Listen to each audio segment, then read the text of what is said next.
ലാൽ സാറും ഞാനും കൂടി മമ്മൂട്ടി സാറിൻ്റെ വീട്ടിൽ പോയി ഞങ്ങൾ രണ്ടും കൂടി അവിടെ ചെന്ന് ഒരുമിച്ചിരുന്ന് കണ്ട് ഒരു മണിക്കൂറോളം വർത്തമാനം പറഞ്ഞ്. കാരണം അദ്ദേഹത്തിൻ്റെ ഒരു ചെറിയ ഒരു ജീവിതത്തിലൊരു ചെറിയ പ്രശ്നം. അപ്പോൾ അതിൽ എന്തൊക്കെ നമുക്ക് ചെയ്യാൻ പറ്റുമോ പ്രാർത്ഥനാപൂർവ്വം. എനിക്കിതറിയില്ല, നിങ്ങൾ ചോദിക്കുമ്പോൾ ഞാൻ മനസ്സിലാക്കുന്നത് എന്താണ്, ഇതിനെക്കുറിച്ച് പറയാൻ അറിയില്ല. ഞാൻ ഫാനല്ല. ആ ചോദ്യം ഒരു നല്ല ചോദ്യമാണ്. കാരണം ഞാൻ തന്നെ നേരത്തെ പറഞ്ഞ എന്നെക്കുറിച്ച് കുറച്ച് ഓവറായിട്ട് പറഞ്ഞല്ലോ ഞാൻ. അതിനെ തോൽപ്പിക്കാൻ പറ്റിയൊരു ചോദ്യമാണ്. കുറേ പ്രൊഡ്യൂസേഴ്സിന് ചെയ്തു.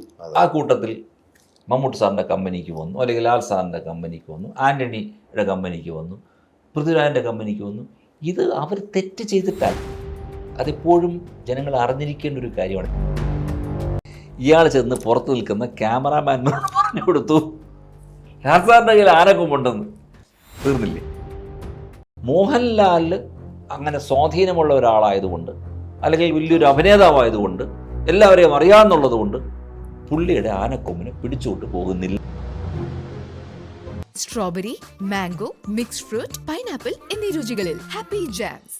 റീസൺലി നമ്മുടെ എമ്പുരാൻ എന്ന് പറയുന്നൊരു വിവാദം കത്തിപ്പെട്ടിരുന്നു. അത് കുറച്ചധികം വിമർശനങ്ങളൊക്കെ, ആ വിമർശനങ്ങൾ അദ്ദേഹത്തെ വേദനിപ്പിച്ചായിട്ട് അറിയാമോ? നേരത്തെ പറഞ്ഞ 15 മിനിറ്റിലൊരു കഥ ഞാൻ പറഞ്ഞല്ലോ, ഇത് ഒരു രാത്രി അത് വേദനിപ്പിച്ചിട്ടുണ്ട് തീർച്ചയായിട്ടും. കാരണം മനസ്സാ വാച കർമ്മണ നമ്മൾ അറിയാത്ത, അല്ലെങ്കിൽ നമ്മൾ ചിലപ്പോൾ ശ്രദ്ധിക്കാത്തതെന്നും പറയാം, ചിലപ്പോൾ അബദ്ധങ്ങളുമായിരിക്കാം, അറിയില്ലല്ലോ. അത് അങ്ങനെ സംഭവിച്ചു പോകുന്നതാണ്. അതിനകത്ത് ബോധപൂർവമായ ഒരു മനസ്സോ ഒന്നും ഒരിക്കലും ഉണ്ടായിട്ടില്ല. അപ്പോൾ അങ്ങനെ വരുമ്പോൾ ഒരു വേദന ഉണ്ടാവില്ലേ? ഞാനത് അറിയാത്തൊരു കാര്യം എൻ്റെ തലയിൽ കൊണ്ട് വയ്ക്കുമ്പോൾ. അപ്പോൾ നേരത്തെ ഞാൻ പറഞ്ഞ സന്തോഷങ്ങളും സങ്കടങ്ങളും 15 മിനിറ്റ്സ് ആണെങ്കിൽ ഇത് ഒരു രാത്രി ഉണ്ടായിരുന്നു. ഭാഗ്യവശാലോ ദൗർഭാഗ്യവശാലോ ആ രാത്രി മുഴുവൻ ഞാനൊപ്പം ഉണ്ടായിരുന്നു. ഞങ്ങൾ ബോംബെയിൽ ഫിലിം ഷൂട്ട്, ഒരു ബ്രാൻഡ് ഷൂട്ടിന് പോയപ്പോഴാണ് സംഭവിക്കുന്നത്. പെട്ടെന്ന് ഇങ്ങനെ ആവുന്നു, രാത്രി മുഴുവൻ അതിൻ്റെ ഒരു കുറച്ച് ടെൻഷൻ ഉണ്ടാവുമല്ലോ. അങ്ങനെയാണ് പിറ്റേ ദിവസം ഒരു പോസ്റ്റൊക്കെ ഇടുകയൊക്കെ ചെയ്തൊക്കെ അന്ന് അവിടുത്തെ ഒരു പലരോട് സംസാരിച്ച് പോസ്റ്റൊക്കെ ഇങ്ങനെ വേണം അങ്ങനെ വേണമെന്നൊക്കെ. സ്വാഭാവികമായിട്ടും അദ്ദേഹം ഈ ഫ്രണ്ട്സിനെ തന്നെ വിളിച്ച് ചോദിക്കും ഇത് എന്താണ് ചെയ്യേണ്ടത്. അവരുടെ അഭിപ്രായം അദ്ദേഹം സ്വീകരിക്കുകയും ചെയ്യും. അത് ഒരു രാത്രിയുടെ ടെൻഷൻ ഉണ്ടായിക്കാണും, അത്രയും. പിന്നെ അത് അദ്ദേഹം മറന്നു. അല്ല, അത്തരം വിളികളൊക്കെ ഉണ്ടായെന്നുള്ളത് സത്യമാണ്. ഈ ഡിഫൻസിൽ നിന്നൊക്കെ ഉള്ള വിളികളുണ്ടായി. അല്ല, അങ്ങനെയൊന്നുമില്ല. അയ്യോ, അതൊക്കെ കംപ്ലീറ്റ് അങ്ങനെ ഒരു നറേഷൻ ഉണ്ടായിരുന്നു. പൂർണ്ണമായും തെറ്റാണ്. ഒരാളും വിളിച്ചിട്ടില്ല. എൻ്റെ ഇത് കോട്ട് ചെയ്ത് ഇവിടെ വയ്ക്കാം. ഒരു ഡിഫൻസ് ഒന്നും ആരും വിളിച്ചിട്ടില്ല, ഒരു പൊളിറ്റീഷ്യൻ വിളിച്ചിട്ടില്ല, ഒരു അഡ്മിനിസ്ട്രേഷൻ വിളിച്ചിട്ടില്ല, ഒരു ഗവൺമെൻറ് ഒഫീഷ്യൽ വിളിച്ചിട്ടില്ല, ഒരു എക്സിക്യൂട്ടീവ് വിളിച്ചിട്ടില്ല, ഒരു പോലീസ് ഓഫീസർ വിളിച്ചിട്ടില്ല, ഒരു ജുഡീഷ്യറി വിളിച്ചിട്ടില്ല, ഒരു പത്രക്കാരൻ വിളിച്ചിട്ടില്ല, ആരും വിളിച്ചിട്ടില്ല. സ്നേഹിതരാണ് പറഞ്ഞത്. സ്നേഹിതരെന്ന് പറയുമ്പോൾ അവരോട് ചർച്ച ചെയ്ത്, ഒരു സ്നേഹിതൻ പറയുമ്പോൾ വേറെ സ്നേഹിതനോട് ചോദിക്കുമല്ലോ, അയ്യോ ഇതിങ്ങനെ വരുന്നത് എന്താ പറ്റിയത്, അങ്ങനെ അഭിപ്രായം സമന്വയിച്ചു എന്നല്ലാതെ ഒരാളും ഒന്നിനും വിളിച്ചിട്ടില്ല. അച്ചട്ടം. അതുപോലെ തെറ്റായിപ്പോയി കാണുമെന്ന് പലരും പറയുമ്പോൾ, കുറച്ച് പേര് പറയുമ്പോൾ അങ്ങനെയാണോ, അങ്ങനെ ഞാൻ തെറ്റാണ്, ഞാൻ ക്ഷമ ചോദിക്കേണ്ടതാണ്, ക്ഷമ ചോദിക്കണം, എനിക്ക് ഈഗോ ഇല്ല. പക്ഷേ അത് കിട്ടുമ്പോൾ പിന്നെ അതിനെ വെച്ചിട്ട് അങ്ങനെ ചെയ്യാൻ പാടില്ലായിരുന്നു, എന്തിനാണ് മാപ്പ് ചോദിച്ചപ്പോൾ നിങ്ങൾ മനഃപൂർവ്വം തെറ്റ് ചെയ്തതല്ലേ, ഇങ്ങനെയൊക്കെ പല വിഭാഗങ്ങളും പലതും പറഞ്ഞുകൊണ്ടിരിക്കും. അതും അദ്ദേഹത്തിന്, കാരണം ആ ഒരു രാത്രി കഴിഞ്ഞല്ലോ, പിന്നെ അദ്ദേഹത്തിന് അത് വിഷയമല്ല. വൈറ്റമിൻ ഡിയുടെയും ഈസ്ട്രോജന്റെയും കുറവാണ് മിക്ക ലേഡീസിന്റെയും ഹെയർ പ്രോബ്ലംസിന് പ്രധാന കാരണം. സ്ത്രീകളുടെ മുടി വളർച്ചയ്ക്കും ശക്തിക്കും അത്യാവശ്യമായ വൈറ്റമിൻ ഡിയാലും ഹെർബൽ ഈസ്ട്രോജനാലും സമ്പുഷ്ടമായ ആദ്യത്തെ hair elixir Amritveni hair elixir for women. ഈ ഗുജറാത്ത് കലാപവുമായി ബന്ധപ്പെട്ട വിഷയങ്ങളിലാണോ ഈ വിഷയങ്ങളിൽ എന്തെങ്കിലും ഈ അഭിപ്രായ വ്യത്യാസങ്ങൾ ഉണ്ടായത്? മോഹൻലാൽ എന്ന് പറയുന്ന വ്യക്തിക്ക് ഇതിലൊന്നും ഒരു കാര്യവുമില്ല എന്നുള്ളതാണ്. ഈ പറയുന്നവർ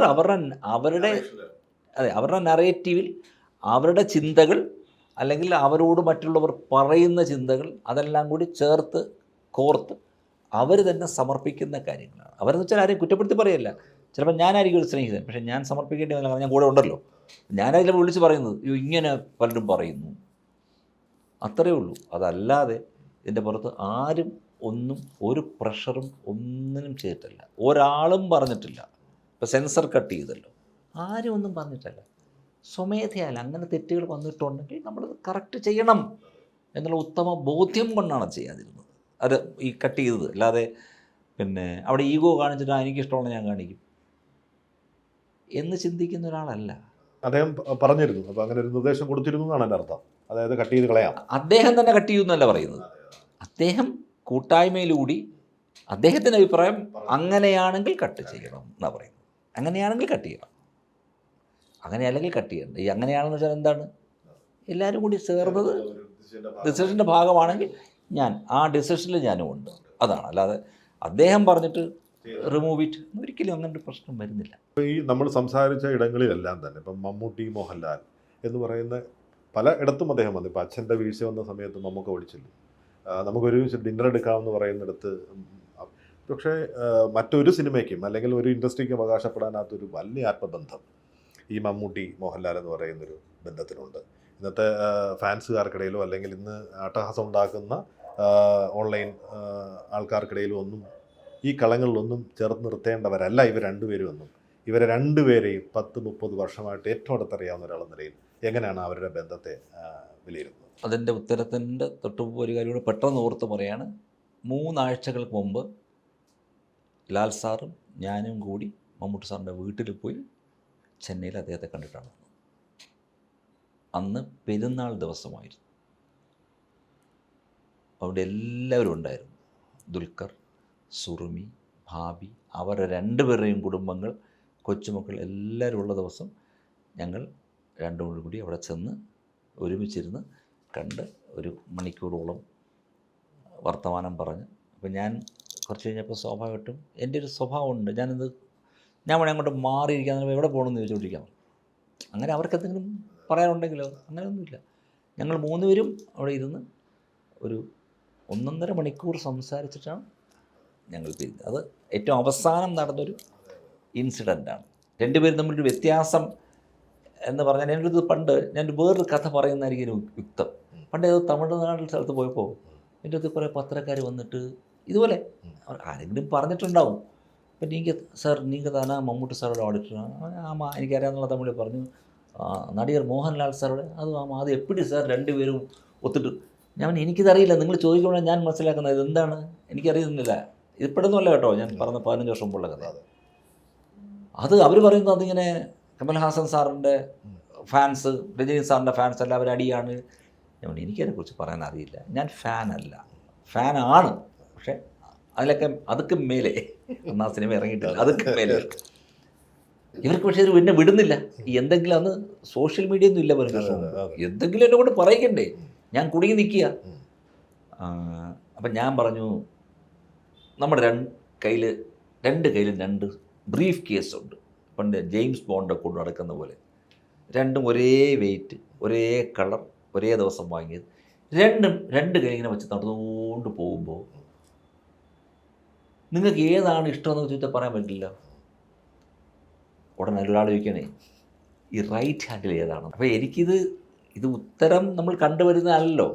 അപ്പോൾ എൻ്റെ മനസ്സിലേക്ക് പെട്ടെന്ന് വന്നതാണ്. ഞാൻ പറഞ്ഞു, ഇങ്ങനെ കൊണ്ടുപോകുമ്പോഴും നിങ്ങൾക്ക് ചിലപ്പോൾ പെട്ടെന്ന് തോന്നും എൻ്റെ ഈ കൈക്ക് ഇരിക്കുന്നത് ഭാരം കൂടുതലാണ്. ഭാരം കൂടുതലായിരിക്കില്ല, ഒരു തോന്നലാണ്. കുറേ നടന്നല്ലോ, അപ്പോൾ നമ്മളെന്ത് ചെയ്യും, ഇത് വച്ച മാറും, ഇങ്ങനെ എടുക്കും. കുറേ കഴിയുമ്പോൾ വീണ്ടും തോന്നും ഇതിന് ഭാരം കൂടി തിരിച്ചു വയ്ക്കും. സാർ നിങ്ങൾ സൂപ്പർ ഇൻ്റലിജൻസ് സാർ. അപ്പം ഞാൻ പറഞ്ഞു, ആ ചോദ്യത്തിന് ഉത്തരവായോ എന്ന് ചോദിച്ചതാ. എന്തുകൊണ്ടാണ് രണ്ടുപേരും ഒരുമിച്ച് കൊണ്ടുപോകാൻ പറ്റുന്നത്? അപ്പോൾ ആ ഉത്തരം പറഞ്ഞുകൊണ്ട് ഞാൻ ഉത്തരം പറഞ്ഞിട്ട് കണ്ടാട്ടെ. അല്ല, എനിക്കൊരു ഡിഫറൻസ് ഫീൽ ചെയ്യുന്നില്ല. കാരണം എനിക്ക് എന്നോടുള്ള സ്നേഹമേ പറയാൻ പറ്റുള്ളൂ. ഞാൻ അവർക്ക് കൊടുക്കുന്ന ആദരവിനെ കുറിച്ചേ പറയാൻ പറ്റുള്ളൂ. ഞാൻ അവരുടെ കുടുംബത്തിൽ എങ്ങനെ ഒരു അംഗമായി എന്ന് എനിക്ക് പറയാൻ അറിയുള്ളൂ. അപ്പോൾ ഞാൻ എന്താ പറയുക, എനിക്ക് രണ്ടുപേരും ഡിയറാണ്. എപ്പോഴും ഞാൻ 20-25 മിനിറ്റ് വിളിച്ച് സംസാരിച്ചുകൊണ്ടിരിക്കുന്ന ആളാണ് സാർ. കാരണം അദ്ദേഹത്തിൻ്റെ ഒരു ചെറിയ ഒരു ജീവിതത്തിലൊരു ചെറിയ പ്രശ്നം എന്ന് കാണുന്നുള്ളൂ. അത് ഞാനങ്ങനെ കാണുന്നുള്ളൂ. അത് ഇപ്പോൾ തീരും.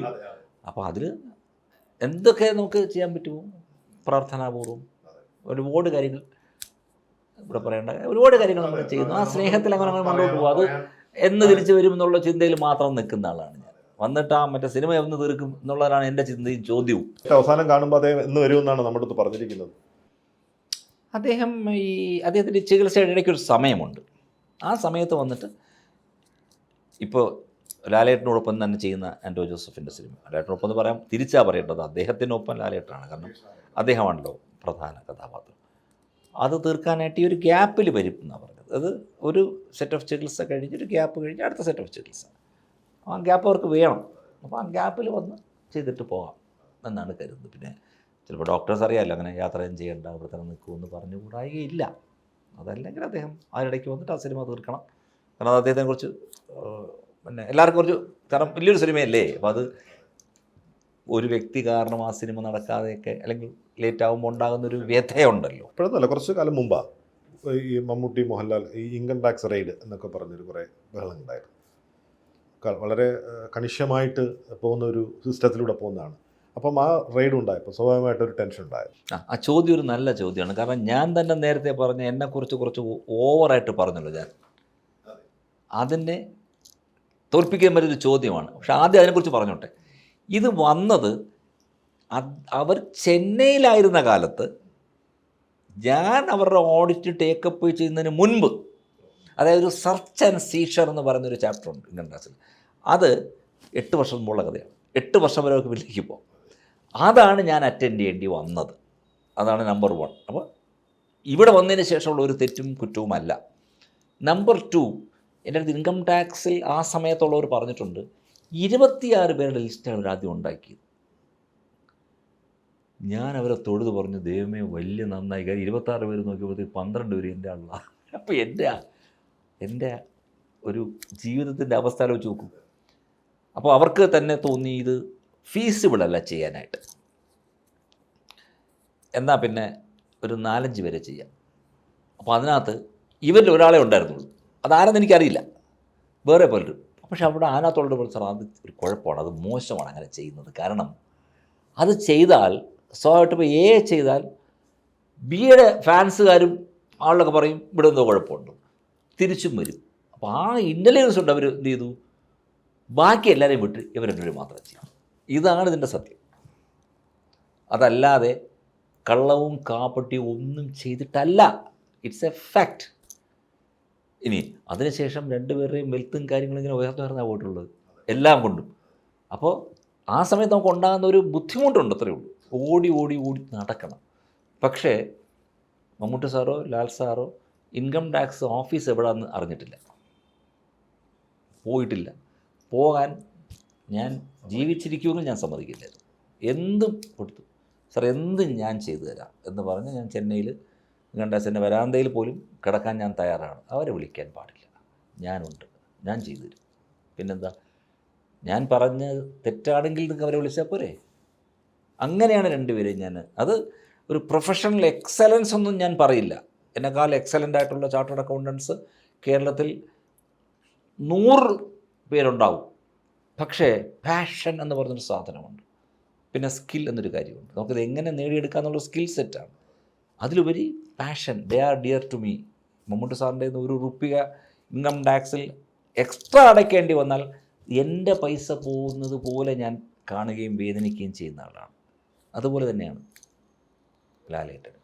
എക്സ്ട്രാ പൈസ അടയ്ക്കാൻ പാടില്ല എന്ന് എൻ്റെ വിശ്വാസം. ഇന്നോളം അങ്ങനെ ഒരു സംഭവം ഉണ്ടായിട്ടില്ല, ഇതുവരെ ഉണ്ടായിട്ടില്ല. അവരുടെ ഇൻകം ടാക്സ് അതെല്ലാം നത്തിങ്, എല്ലാം പെർഫെക്റ്റ്. അതാണ് ഒരുപക്ഷെ താങ്കളുടെ വലിയൊരു അതുമാകാം. പിന്നെ അത് മറിഞ്ഞിരിക്കണം. ഇവിടെ ഒരു ടെക്നിക്കൽ കാര്യം കൂടെ പറയണം. ഇൻവെസ്റ്റിഗേഷൻ എന്ന് പറഞ്ഞിട്ട് ഇടയ്ക്ക് നമ്മൾ കേൾക്കാറുണ്ട്. ഇപ്പോൾ കുറേ പ്രൊഡ്യൂസേഴ്സിന് ചെയ്തു, ആ കൂട്ടത്തിൽ മമ്മൂട്ടി സാറിൻ്റെ കമ്പനിക്ക് വന്നു, അല്ലെങ്കിൽ ലാൽ സാറിൻ്റെ കമ്പനിക്ക് വന്നു, ആൻ്റണിയുടെ കമ്പനിക്ക് വന്നു, പൃഥ്വിരാജിൻ്റെ കമ്പനിക്ക് വന്നു. ഇത് അവർ തെറ്റ് ചെയ്തിട്ടല്ല. അതെപ്പോഴും ജനങ്ങൾ അറിഞ്ഞിരിക്കേണ്ട ഒരു കാര്യമാണ് എന്താണ് ഇൻവെസ്റ്റിഗേഷൻ. ഞാൻ ഉദാഹരണം പറയാം. ഒരു ഇന്നോവ കാറിൽ തിരുവനന്തപുരത്ത് നിന്ന് കോഴിക്കോട് വരെ പോകുമ്പോൾ ഇടയ്ക്ക് വെച്ച് പോലീസ് കൈ കാണിച്ചെടുത്ത് എല്ലാം ചെക്ക് ചെയ്യുന്നു. കുറേ കഴിഞ്ഞ് വേറെ ട്രിപ്പ് പോകുമ്പോൾ എക്സൈസുകാരെല്ലാം ചെക്ക് ചെയ്യുന്നു, ലഹരി ഉണ്ടോ എന്ന് നോക്കുകയാണ്. എല്ലാം ചെക്ക് ചെയ്ത് കഴിഞ്ഞ് പോകാൻ പറയുമ്പോൾ നമുക്ക് ദേഷ്യമാണ്. എന്താണെന്നറിയാമോ, എന്തിനാ എന്നെ ചെക്ക് ചെയ്തു, ഞാനൊന്നും കൊണ്ട് നടക്കുന്ന ആളല്ല. അപ്പം നമുക്ക് നമ്മളെ അവഹേളിച്ച പോലൊരു ഫീൽ നമുക്കുണ്ടാവും. അത് നമ്മുടെ ഈഗോ ഹർട്ട് ചെയ്യുന്നതുകൊണ്ടാണ്. ഇനി എനിക്ക് പറയാനുള്ളത്, ഇങ്ങനെ 1000 ഇന്നോവ, എന്തിനാണ് ഇന്നോവ പറഞ്ഞത് എനിക്കറിയില്ല കേട്ടോ, 1000 കാറുകൾ ചെക്ക് ചെയ്യുമ്പോഴാണ് അതിൽ നിന്ന് ഒരാളിൻ്റെ നിന്ന് കിട്ടുന്നത് അതെ. ആണോ? അതെ. അപ്പോൾ അവരെങ്ങനെ ഊഹിച്ചെടുക്കും? അവരായിരവും ചെക്ക് ചെയ്യണം. അപ്പോൾ ഈ 999 ആളുകൾക്കും ഉണ്ടാകുന്നൊരു ഈർഷ്യമുണ്ടല്ലോ, അതുപോലെ കണ്ടാൽ മതി. ഇൻവെസ്റ്റിഗേഷൻകാർ അവരിങ്ങനെ ഇടയ്ക്കിടയ്ക്ക് അത് ചെക്ക് ചെയ്തുകൊണ്ടിരിക്കും. അത് ചിലപ്പോൾ പിന്നെ ഇപ്പോഴില്ല, പണ്ടൊക്കെ ടെലിഫോൺ ഡയറക്റ്റ് എടുത്ത് വെച്ചിട്ട് ടിക് ടിക് ടിക് ഓക്കെ മറ്റേ പേര് മറിച്ച് അങ്ങനെ ഒരു 100 പേരെ തയ്ക്കുന്നത്. ഇവൻ മാധ്യമങ്ങളടക്കം അവിടെ റെയ്ഡ് ചെയ്തു, അങ്ങനെ കണ്ടുപിടിച്ചു എന്നൊക്കെ പറഞ്ഞൊരു ഇത് കൊടുക്കുന്നുണ്ട്. അതൊക്കെ തെറ്റാണ്. അപ്പോൾ ശ്രീ സുരേഷ്, ഞാൻ പറഞ്ഞൊരു വേർഡ് ശ്രദ്ധിച്ചോ, സെർച്ച് ആൻഡ് സീഷർ. ഞാൻ ഈ റെയ്ഡ് എന്നൊരു വാക്ക് ഉപയോഗിച്ചിട്ടില്ല. ആ വേർഡ് പോലും തെറ്റാണ്. അങ്ങനെ ഇൻകം ടാക്സിൽ ആക്കി പറഞ്ഞിട്ടില്ല. ആ ചാപ്റ്ററിൻ്റെ പേര് സെർച്ച് ആൻഡ് സീഷർ എന്നാണ്. സെർച്ച് ചെയ്യുക, പിടിച്ചെടുക്കുക. പിടിച്ചെടുക്കുന്നത് എന്താണ്? അവർക്ക് കണക്കിൽ കൊള്ളാത്തതാണെന്ന് തോന്നിയാൽ പിടിച്ചെടുക്കാം. ഈ രണ്ടുപേരും ഒന്നും പിടിച്ചെടുത്തിട്ടില്ല. അവർ വന്നിട്ട് പോകുമ്പോൾ നമുക്ക് ചില ചിന്തകളാണ്, ചില ജൽപ്പന്നങ്ങളാണ് നമുക്ക്. അല്ലെങ്കിൽ അറിവില്ലാത്തത് ഇപ്പം നമുക്ക് അറിയാത്ത സബ്ജക്റ്റ് നമുക്ക് അറിയില്ലല്ലോ സ്വാഭാവികമായിട്ടും. പക്ഷേ ഇതിലൊരു ഹരം കൊള്ളുന്നവർ ഒരുപാട് പേരുണ്ട്. അത് ഒരു പോപ്പുലേഷൻ്റെ പ്രോബ്ലമാണ്, മാസ് സൈക്കോളജിയാണ്. അതും ഞാൻ കുറ്റപ്പെടുത്തില്ല, അതങ്ങനെയാണ്. ഇപ്പോൾ ഒറ്റയ്ക്ക് നിൽക്കുന്ന ഞാൻ ഒരാളിനെ ഒരു ബസ്സിനെ ഒരു കല്ലെറിയില്ല. ഞാൻ 100 പേരുടെ കൂടെ ആകുമ്പോൾ അവരുടെ കൂടെ ഞാനും കല്ലെറിയും. അതൊരു മാസ് സൈക്കോളജിയാണ്, അല്ലെങ്കിൽ മാസ് ഹിസ്റ്റീരിയയാണ്. അതുപോലെ ആ താളം തുള്ളി ഇങ്ങനെ പറഞ്ഞ് പോവുക, അത്രയേ ഉള്ളൂ. അതല്ലാതെ അവരിൽ നിന്ന് ഒരു വസ്തുവും പിടിച്ചെടുത്തിട്ടില്ല. ജീവിച്ചിരിക്കുന്നിടത്തോളം കാലം സമ്മതിക്കത്തുമില്ല. ഞാൻ നേരത്തെ പറഞ്ഞില്ല, എൻ്റെ പുറത്തൂടെ കയറി പിന്നെ ചവിട്ടിക്കൊണ്ട് പോകുമെന്നൊക്കെ പറയാമല്ലോ. അങ്ങനെ സംഭവിക്കാതിരിക്കട്ടെ. കാരണം അതിനവർക്ക് കഴിവില്ല, അവർക്ക് അധികാരമുണ്ട്. പക്ഷെ അങ്ങനെ ഞാൻ സംഭവിച്ചാൽ അത് എൻ്റെ ജീവിതത്തിൻ്റെ ഒരു പാളിച്ചയായിട്ട് ഞാൻ കാണും. ഞാൻ better I die or suicide. അത് മമ്മൂട്ടി സാറും ലാൽ സാറും മാത്രമല്ല കേട്ടോ. നമ്മുടെ ഇൻ്റർവ്യൂ അവരെ ബേസ് ചെയ്തുകൊണ്ട് ഞാൻ പറയുകയാണ്. എൻ്റെ ഒരു ക്ലയൻറ്റും അങ്ങനെ ഉണ്ടാകാൻ ഞാൻ സമ്മതിക്കില്ല. കാരണം അവരുടെ വർക്ക് ചെയ്ത് അവരുടെ നിന്ന് കൈ നീട്ടി അവരുടെ പൈസ വാങ്ങിയിട്ടാണ് എൻ്റെ ബ്രെഡും ബട്ടറും എൻ്റെ കുടുംബത്തിൽ എൻ്റെ വീട്ടിലുള്ള 4 പേരും 5 പേരല്ല. എന്നെ ഇത്രയും വലിയൊരു സമൂഹം നിൽക്കുന്നത് അവർ തരുന്ന പൈസയിലാണ്. അപ്പോൾ അത് ഞാൻ തിരിച്ച് കാണിക്കേണ്ട ആത്മാർത്ഥം അതാണ്. അതുകൊണ്ട് ആർക്കും ഒന്നും വരാൻ ഞാൻ സമ്മതിക്കില്ല എന്ന് പറയുന്നതാണ് ശരി. ലാലേട്ടൻ്റെ ഈ ആനക്കൊമ്പ് കേസും ഒരു വിഷയമുണ്ട്. അതെല്ലാവർക്കും അറിയാം, അദ്ദേഹം വളരെ നിരപരാധിയായ ഒരാളാണ്. പക്ഷേ ഇന്നും ആ കേസ് ആ തലവേദനകളായിട്ട് അതിനകത്തും ഒരുപാട് തവണ അതിനകത്ത് ഇടപെട്ട് സംസാരിച്ച് ഞാൻ അതും പറയാം. ചോദിച്ചത് നന്നായി. നേരത്തെ പറഞ്ഞല്ലോ, ഒരു വസ്തുവും പിടിച്ചെടുത്തിട്ടില്ല എന്ന് പറഞ്ഞില്ലേ? ആനക്കൊമ്പും പിടിച്ചെടുത്തിട്ടില്ല. അദ്ദേഹത്തിൻ്റെ ആനക്കൊമ്പ് എനിക്ക് ഓർമ്മയുണ്ട്. നിങ്ങളുടെയൊക്കെ മാഗസിനിൽ തന്നെ 35 വർഷം മുമ്പ് അദ്ദേഹം ഈ 2 കൊമ്പും നടുവിലൊരു മിററും അതിൽ ചാരി നിന്നുകൊണ്ടിരിക്കുന്ന ഫോട്ടോ ഞാൻ കണ്ടിട്ടുണ്ട്. ഇതുവരെ ഞങ്ങൾ കൊണ്ട് കാണിച്ചു. പക്ഷേ ഈ ഓഫീസേഴ്സും മനുഷ്യരാണ്, അവർക്കൊരു പ്രശ്നം, അവർക്കും അറിയാം ഇത്. പക്ഷേ നേരത്തെ പറഞ്ഞാൽ പബ്ലിക് എന്ന് പറയുന്നൊരു പ്രോബ്ലമാണ് അവരെ എല്ലാവരെയും എഫക്റ്റ് ചെയ്യുന്നത്. ഇതെന്താ സംഭവിച്ചതെന്ന് വെച്ചാൽ, ഈ ലാലേട്ടൻ്റെ വീട്ടിലുള്ള ഈ ആനക്കൊമ്പിൻ്റെ ബേസിൽ എന്തോ തകരാറ് വന്നു, എന്തോ റിപ്പയർ, അതിൻ്റെ ബോൾട്ട് എങ്ങാണ്ട് പോയോ, അങ്ങനെ ഇതെടുത്ത് താഴെ വച്ചിട്ട് ഈ സാധനം റിപ്പയർ ചെയ്യാൻ കൊടുത്തേച്ചിരിക്കുകയായിരുന്നു. അതിൻ്റെ എന്ത് റിപ്പയർ ഞാൻ മറന്നുപോയി. ഒന്നുകിൽ തടിക്കല്ല പ്രശ്നമായിരിക്കും, അല്ലെങ്കിൽ ബോൾട്ടും നെട്ടും മാറാൻ എന്തോ പ്രോബ്ലമായിട്ട്. ഇത് നമുക്ക് നടക്കുന്ന വഴി വയ്ക്കാൻ പറ്റുന്നതല്ലല്ലോ. സ്വാഭാവികമായിട്ട് എല്ലാവരും ഇവിടെ വയ്ക്കുന്നത് അലമാരിക്കകത്തും വയ്ക്കാൻ പറ്റില്ല. ഒരു കട്ടിലിൻ്റെ കീഴിലേക്കാണ് നമ്മൾ ആരും അതേ വയ്ക്കാൻ പറ്റുള്ളൂ. ഇത്രയും വലിയ ആനക്കൊമ്പൻ എന്ത് ചെയ്യും? അങ്ങനെ ഇവർ സെർച്ച് ചെയ്തുകൊണ്ടിരുന്നപ്പോൾ ഈ സാധനം ഇവരുടെ ശ്രദ്ധയിൽപ്പെട്ടു. എന്താണെന്ന് ചോദിച്ചാൽ അവർ തിരിച്ചു ചോദിച്ചാൽ അവർക്കിത് വിഷയമല്ല. അവർ ഇൻകം ടാക്സുകാർ ഇൻകം കുറച്ച് കാണിച്ചിട്ടുണ്ടോ, ടാക്സ് എവേഡ് ചെയ്തിട്ടുണ്ടോ, ഇതാണ് അവരുടെ വിഷയം. അല്ലാതെ ആനക്കൊമ്പുണ്ടോ, ഞാൻ വീട്ടിൽ ആനയെ വളർത്തുന്നുണ്ടോ എന്നുള്ള അവരുടെ വിഷയമല്ല. ആനയെ വളർത്തിക്കൊള്ളൂ. ആനയെ വളർത്തുമ്പോൾ ആനയെ വാങ്ങിച്ച പൈസ ടാക്സ് പെയ്ഡ് മണിയാണോ അത്ര ചോദിക്കുള്ളൂ. അവരത് മൈൻഡ് ചെയ്തില്ല. ഇത് ലാലേട്ടൻ്റെ ഗതികേടിന് ആ പർട്ടിക്കുലർ സമയത്ത് ഇവർക്ക് ഭക്ഷണവുമായിട്ട് വന്ന ഒരു ചങ്ങാതി, ഇവർക്കൊക്കെ ഭക്ഷണം കൊണ്ടുവന്ന ആൾ നോക്കിയപ്പോൾ ആ സമയത്താണ് ഇത് എടുത്തിട്ട് തിരിച്ചു വയ്ക്കുന്നത്. ഇയാൾ ചെന്ന് പുറത്ത് നിൽക്കുന്ന ക്യാമറാമാനോട് പറഞ്ഞു കൊടുത്തു, ലാസാറിൻ്റെ കയ്യിൽ ആനക്കൊമ്പുണ്ടെന്ന്. തീർന്നില്ലേ? അപ്പോൾ എന്ത് പറ്റി? ഒരു ചാനലിനെ ഞാൻ പറയില്ല, എല്ലാ ചാനലിൻ്റെയും ബ്രേക്കിംഗ് ന്യൂസാണ്. മോഹൻലാലിൻ്റെ വീട്ടിൽ ആനക്കൊമ്പ്. ഇൻകം ടാക്സുകാരും കുടുങ്ങി. അവർക്ക് എന്ത് ചെയ്യാൻ പറ്റും? എന്നിട്ട് അവരവിടെ വലിയ ചർച്ചയായി.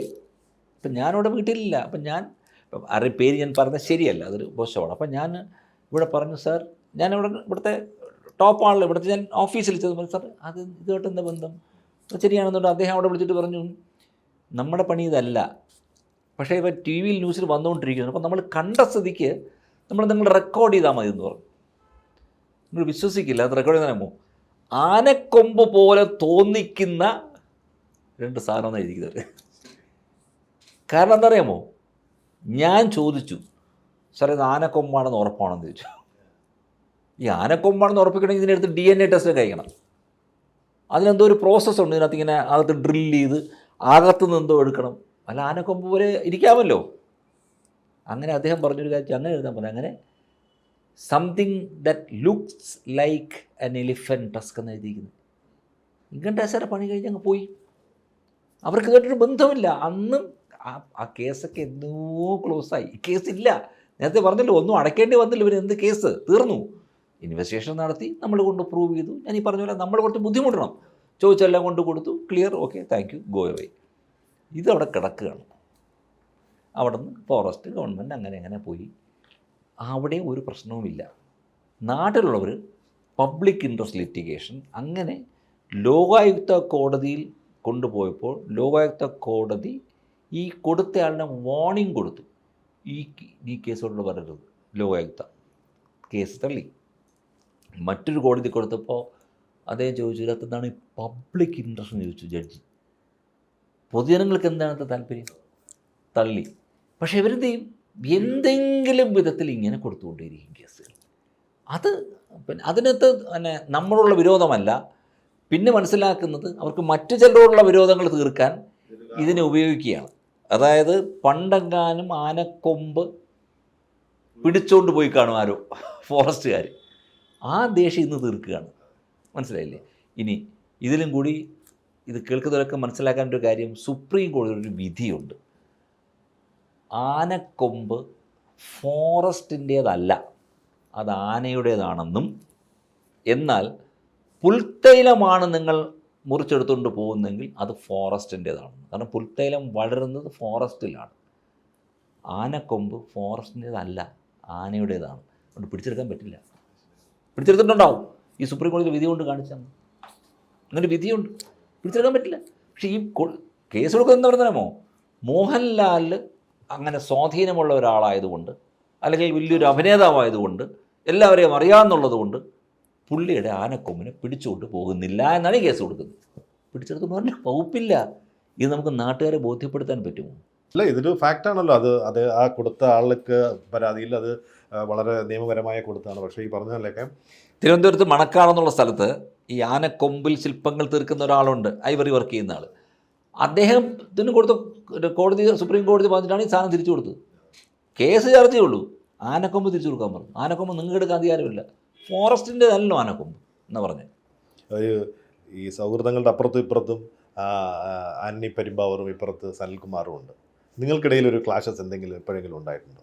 ഈ സൗഹൃദങ്ങളെ ഒരിക്കലും മുറിച്ചു മറയ്ക്കാൻ പറ്റാത്ത തരത്തിലും വളർന്നതാണ് 2 സൗഹൃദങ്ങളും. അതിൽ നേരത്തെ ആ സ്യൂട്ട് കേസ് പോലെയാണ്.